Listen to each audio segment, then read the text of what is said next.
What's up everyone, this is Nate with Doctors of Running, and today I'm going to be doing something a little bit different. I'm going to be doing a blinded review of two brand new shoes coming out from ASICS. If you aren't aware, typically what happens is we'll be sent shoes for review, and with those shoes will come some sort of sheet that tells us new technologies put into the shoe, if they've had any foam changes, if they've changed the outsole, the upper, kind of giving updates on, hey, this is how we changed it. Here's the weight, here's the stack, here's the drop. And then sometimes we also get to meet with the developing team, learn a little bit more about their intended design, any research that went into the development of the shoe, just to give us a robust understanding. What I have done today is I have ran in these two new shoes, and I have not read anything about these shoes, and I have not looked at any of the tech sheets. So my goal today is to bring you, just from a pure experience standpoint of a first run, kind of what my initial impressions are of these shoes and where they fit. Because these two shoes are part of the what we can call the Blast lineup for ASICS. We have the Novablast, which has been one of my favorite trainers over the last couple years. It won my favorite trainer award 2 years ago, and then it was on my honorable mention list. And then also the Superblast, which has been a very popular shoe. It's a shoe that I ran my most recent half marathon in. So I have loved those shoes, and I was excited to see what they were coming out with the new Blast shoes. The two new ones that I'm going to talk about are the Sonicblast right here, and the Megablast, which is this shoe right here. I would tell you the experience in those shoes was completely different, and I'm just going to give you my sort of unadulterated opinions on what it was like. I took them both out today, one after another. I did 5.5 miles or 5.25 miles in the Megablast, and then I got back to my house, swapped out, and I wore the Sonicblast for the same route and ran another 5.5, so about a 10.5 mile run to 11 miles. And there's definite differences between these shoes, and I'm really interested to see if my perspective of them on the run matches their intended design or if it's a little bit different. So here's just a completely experiential review. So I ran first in the Megablast.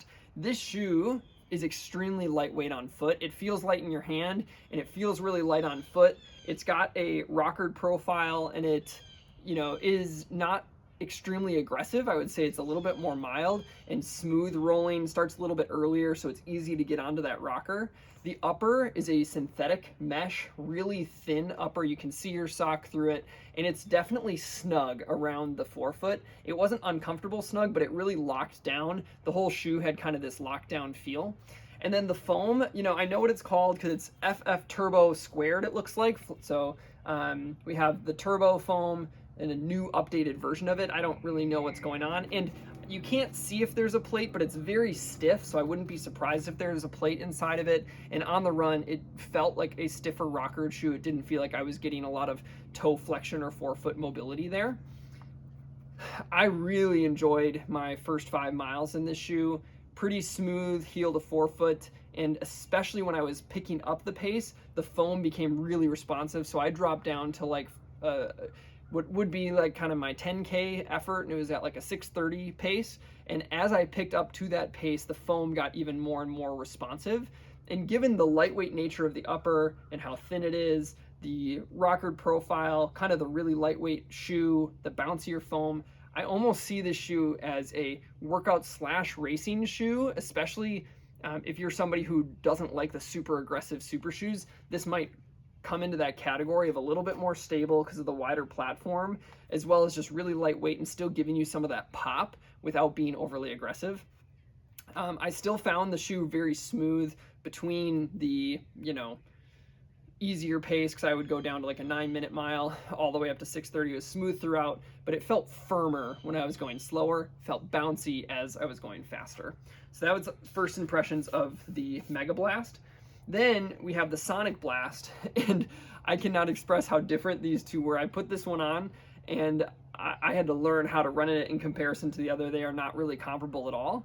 And this one actually felt super bottom heavy. You can see just from the design here, if you can see on there, it seems like there's a dual density midsole with probably something firmer down here on the bottom. And then you have I think it's the same, the Flight Foam Blast Turbo squared up on the top. And then in between it, they actually can see that there is a plate of some kind. It looks like a plastic plate in this shoe. And even just the geometry feels so different. So this one, you can see the rocker is a little bit more aggressive, and there's some toe spring here at the forefoot. And I could feel trying to get up on the toe was a lot harder.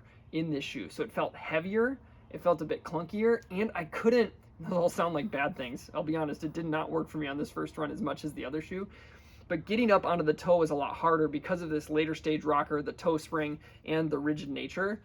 So it's definitely one that if you like to be up on your toes and you've liked other late stage rocker shoes, maybe like the Glycerin Max, or if you think about racing shoes, you could look at like the Endorphin Elite 2 where it has a later stage. This kind of has a similar feel of having to get up that far, but it's definitely did not feel like a racing model. It felt much heavier, much more trainer ready, and by the time I got to 5 miles, I kind of settled into the rhythm of the shoe a little bit, but it just felt really firm and stiff. So it's kind of a firmer, stiffer training model that is remarkably different than I think what is capable here. If I compare them into like where I think that they fit in this lineup, you know, we have the Novablast, which I saw is a, you know, daily trainer. I think that the Sonicblast is kind of a trainer with a stiffening agent, but still a little bit on that heavier side. It's going to be a little, I'm guessing, about the same weight as the Novablast, maybe even like it felt heavier on foot, but it has a little bit more structure if you like that. But then you look at what's going on with the Megablast, and I think this one fits in a faster category and lighter category than the Superblast. So I've always seen Superblast as kind of this like, hey, if you want to go, you know, run a marathon, but you're not hitting like the fastest paces ever, this can be a really great lightweight option. I think now you have another shoe that's even a step faster, step lighter, and just a little bit more rhythmic even than the Superblast was, and curious to see, you know, as I get more miles in them, if they continue to stay in this category of kind of trainer up to racer, or if things change as I learn more about what they feel like at different paces. But initial impressions, if I had to give a nod to one of these shoes, and I don't even know if they're supposed to be compared against each other, if like one is supposed to be for people who like X and the other one is for people who like Y, I don't know, but I would be leaning more towards the Megablast, just given the smoothness from slower to faster paces. It feels lighter on foot, and it gets really poppy as you put a little bit more into it. So the versatility seemed like it was there. So there's some initial impressions from these shoes from a first run without any further information, and we will have full reviews out that include all the specs, all the details of what these new foams are, what they mean, even if the foam, you know, it's the same name of foam, but is it the same compound of foam? We'll have all of those details at doctorsofrunning.com.